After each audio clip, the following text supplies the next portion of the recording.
കോഴിക്കോട്ടെ പുതിയ ബസ് സ്റ്റാൻഡിന് ചേർന്നുള്ള കെട്ടിട സമുച്ചയത്തിലെ തീപിടുത്തം യഥാർത്ഥത്തിൽ നമ്മുടെ മുന്നിൽ കൊണ്ടുവരുന്ന ചോദ്യങ്ങൾ എന്തൊക്കെയാണ്? നമുക്കറിയാം, ഏറ്റവും കൂടുതൽ ആളുകൾ വ്യാപരിക്കുന്ന ഒരിടമാണ് ആ പ്രദേശം.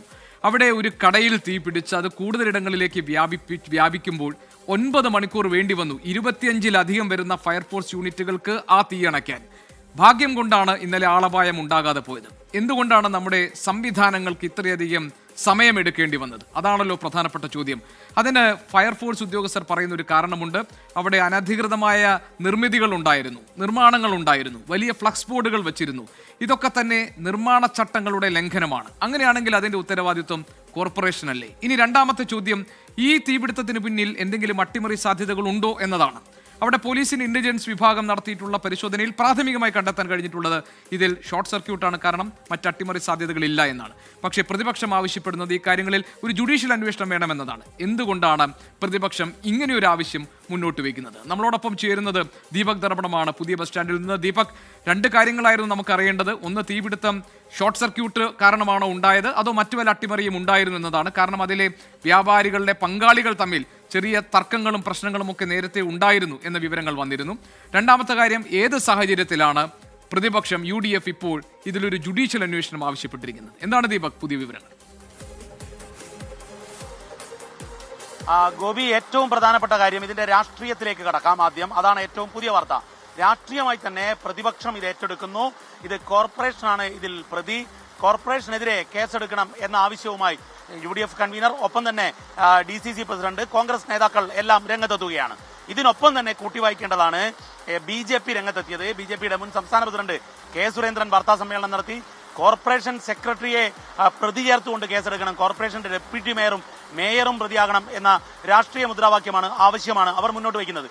ഇതാണ് രാഷ്ട്രീയമായി CPM കാലാകാലങ്ങളായി ഭരിച്ചുകൊണ്ടിരിക്കുന്ന ഒരു കോർപ്പറേഷനിൽ ഇത്തരത്തിൽ അനധികൃതമായ ഒരു നിർമ്മാണത്തെ തുടർന്നുണ്ടായ, അതായത് അഗ്നിശമന സേനയുടെ ചട്ടങ്ങളൊന്നും പാലിക്കാതെ ഒരു നിർമ്മാണ പ്രവർത്തനം അനധികൃതമായി നടക്കുന്നു. അവിടെ തീയുണ്ടാകുന്നു. 9 മണിക്കൂറോളം പെടാപ്പാടുപെട്ട് ഗോപി, ഇന്നലെ ഈ സമയത്ത് ഗോപിയും ഞാനുമൊക്കെ മുൾമുനയിലായിരുന്നു. കാരണം ഈ തീ ഇങ്ങനെ ആളിക്കത്തി പടർന്നുകൊണ്ടിരിക്കുന്നു. ഫയർഫോഴ്സ് അധികൃതരും പോലീസ് അധികൃതരും ഒന്നും ചെയ്യാനാകാതെ നെട്ടോട്ടം ഓടുന്ന കാഴ്ച. ആ കാഴ്ചയ്ക്കു കാരണം കൃത്യമായി പറഞ്ഞാൽ അനധികൃതമായ നിർമ്മാണമാണ്, ചട്ടങ്ങൾ ലംഘിച്ചുള്ള പ്രവർത്തനമാണ്.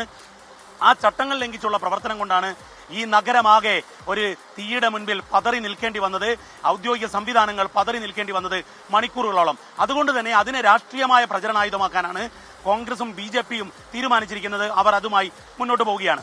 മറ്റൊന്ന്, അല്പം മുൻപും ഈ കേസിന്റെ മേൽനോട്ടം വഹിക്കുന്ന ACP അഷ്റഫ്, അതുപോലെ തന്നെ commissioner, city police commissioner DIG T നാരായണനുമായും സംസാരിച്ചിരുന്നു.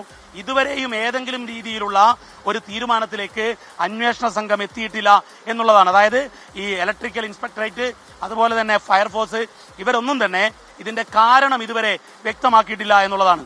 അതിന്റെ അർത്ഥം ഇതൊരു ഷോർട്ട് സർക്യൂട്ട് ആണോ എന്ന് ഇപ്പോഴും ഒരു നിഗമനത്തിലേക്ക് അവർ എത്തിയിട്ടില്ല. മറ്റട്ടിമറിയാണോ എന്ന സാധ്യതയെക്കുറിച്ചും അവർ മിണ്ടുന്നില്ല എന്നുള്ളതാണ്. നമുക്ക് ലഭ്യമാവുന്ന സൂചന അനുസരിച്ച് ഇതിൽ ഈ തർക്കങ്ങൾ ഉണ്ടായിരുന്നു. ആ തർക്കങ്ങളുടെ പേരിൽ ഒരാൾ, പ്രകാശൻ, ജയിലിൽ കിടക്കുന്നു, വ്യാപാര പങ്കാളിയാണ്. ഇതൊക്കെ നിൽക്കുന്നുണ്ടെങ്കിലും ഇന്നലെ ഒരു ചാനലിനോട് ആകെ സംസാരിച്ചത് മുകുന്ദൻ, ഉടമ 24-നോടാണ്. ആ ഘട്ടത്തിൽ അദ്ദേഹം ഒരിക്കലും തർക്കത്തെക്കുറിച്ച് പറഞ്ഞിട്ടില്ല. അദ്ദേഹം പറഞ്ഞത് ഞാൻ വീട്ടിലായിരുന്നു. ഗോപി കേട്ടതാണ്. ഇങ്ങനെയായിരുന്നു അദ്ദേഹത്തിന്റെ പ്രതികരണം. അപ്പോൾ ഇതിൽ ഒരു പുതിയ അധ്യായം വരുന്നു. വ്യാപാര പങ്കാളിയുമായുള്ള തർക്കം ഈ തീവപ്പിലേക്ക്, അട്ടിമറിയിലേക്ക് നീങ്ങിയോ എന്നുള്ളതാണ്. പക്ഷെ പോലീസ് ഇപ്പോൾ അതിന്റെ സാധ്യത തള്ളുന്നുമില്ല, കൊള്ളുന്നുമില്ല. പക്ഷെ നമുക്ക് ലഭ്യമായ വിവരം, നാളെ പോലീസ് അന്വേഷണം മറ്റൊരു ഘട്ടത്തിലേക്ക് കടക്കുമെന്നുള്ളതാണ്.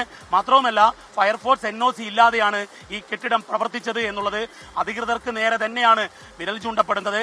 കാരണം കോർപ്പറേഷന്റെ കെട്ടിടം, ആ കെട്ടിടത്തിൽ ഫയർഫോഴ്സ് NOC ഇല്ലാതെ എങ്ങനെ ലൈസൻസോടുകൂടി ഒരു വലിയ ഗോഡൌൺ, ഒരു വലിയ വ്യാപാര സ്ഥാപനം പ്രവർത്തിക്കുന്നു എന്നുള്ളതാണ് മനസ്സിലാക്കേണ്ടത്. അങ്ങനെയുള്ള ചോദ്യങ്ങൾ അനവധി ഉയരുകയാണ് ഗോപി. ഏതായാലും പോലീസ് അന്വേഷണം വിടാതെ പിന്തുടരുമെന്നാണ് നമുക്ക് ലഭിക്കുന്നത്. അട്ടിമറി സാധ്യത, ഗൂഢാലോചന, ഇത്തരം കാര്യങ്ങളിലേക്കൊക്കെ അന്വേഷണം നീങ്ങുന്നു എന്ന സൂചനകളാണ് നമുക്ക് ലഭിക്കുന്നത് ഗോപി. ശരി ദീപക്, ഏതായാലും ഇതിൽ അട്ടിമറി സാധ്യതകൾ സംബന്ധിച്ച് അന്വേഷണങ്ങൾ നടക്കട്ടെ. അതോടൊപ്പം തന്നെ അനധികൃതമായ നിർമ്മാണങ്ങൾ നടന്നിട്ടുണ്ടെങ്കിൽ അതിൽ കോർപ്പറേഷൻ എന്ത് നടപടി സ്വീകരിക്കും? അതുപോലെ തന്നെ ഇനി അവിടെ കിടക്കുന്ന പഴക്കം ചെന്ന കെട്ടിടങ്ങളിൽ അവിടെ വേണ്ട സുരക്ഷാ ക്രമീകരണങ്ങൾ ഉണ്ടോ, നിർമ്മാണ ചട്ടങ്ങൾ പാലിക്കപ്പെട്ടിട്ടുണ്ടോ എന്ന കാര്യങ്ങൾ പരിശോധിക്കാൻ കോർപ്പറേഷൻ തയ്യാറാകുമോ, തുടർ നടപടികൾ സ്വീകരിക്കുമോ? കാരണം ഇതുപോലൊരു സാഹചര്യം ഇനി നമ്മുടെ നാട്ടിൽ ഉണ്ടാകരുത്. അതിനു വേണ്ടിയിട്ടുള്ള നടപടി എടുക്കുമോ എന്നതാണ് നമുക്കറിയേണ്ടത്. പിന്നെ ഇനി ഇതിലെ രാഷ്ട്രീയം സംബന്ധിച്ച് ജുഡീഷ്യൽ അന്വേഷണം വേണമെന്ന ആവശ്യം, അതിനോട് എങ്ങനെയാണ് സർക്കാർ പ്രതികരിക്കുന്നത് എന്ന് നമുക്ക് കാത്തിരുന്ന് കാണാം. ദീപക് ധർമ്മടമാണ് നമുക്ക് വിവരങ്ങൾ നൽകിയത്.